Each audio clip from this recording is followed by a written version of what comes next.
بود که من سفر داشتم با ولایت خطلان.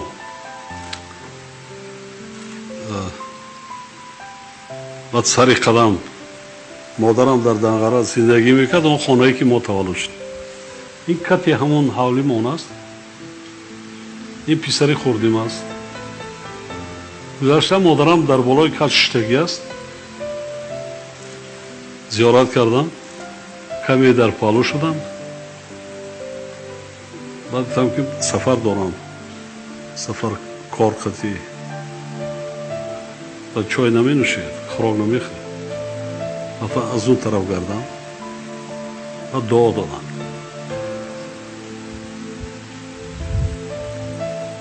من فکر میکنم همه مادران همین خصلت دارن. آنچه خصلتی که مادر من داشت. از خردی تربیت کردم. از خردی همه کارش را کمک میکردم. همه که در پالو شدم. خواهرشم کورسا بودم. کاری روزگارداری زندگی چارواداری داشتیم، پرنده داشتیم. خانه با کمتر زمین بود، زراعت هم میکردیم، سبزیجات و کارتاشکا اینا میکردیم. 50 من در نواحی سنگوار گفتم، نواحی سنگوار بود. ولی 50 دست یک جوانمرد برای نمیخواد کار جوشیدگی است. خیلی وای 50 وای داشت. همه کارش ده وای میکردم. بعضا مادرداری، پدرداری بسیار یک دولتی بزرگ است. اینا یافته نمیشود دیگر.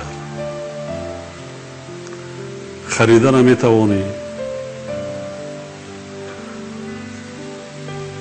همین که خدمت کردم با بعضا شبها خوابم میآورد.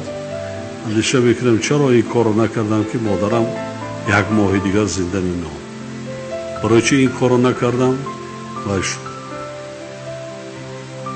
لیکن مادر برای تربیت من بسیار خدمتی بزرگ کرده. آن سخنان مهربانانه ای که مادر به فرزند میگوید یگان کسی دیگر گفته نمیتواند. یگان فرد دیگر، نه زن، نه فرزند، نه پسر، نه نبیره، نه عبیره، یگان کس. اینقدر سخنان مهربانی، اینقدر سخنانی میگوید هیچگاه نشنیدم. گاهش حزم میگم. بعدی سفر گشتم، اویلم دخترامم حزم‌آمیز گفتن که آتا جان نخوا که ما یگان مهربانی خوبی نکرده باشین شما. لیکن 100,000 مهربانی فرزند یک طرف است، از مادر دیگر. مادر با سینه رحم میگوییم که شیر سفید پاک یا یکی اذیت کشیده است در وقت تولد یا که بیدار خوابی که در سری گواره مایده دای میگن چقدر خدمتی نکنیم از سرشان تیلاکی نریزیم. همه خدمتی ما در 100 سال در نزد مادر با یک شب بیدار خوابی که سری گواره برابر نمیشه.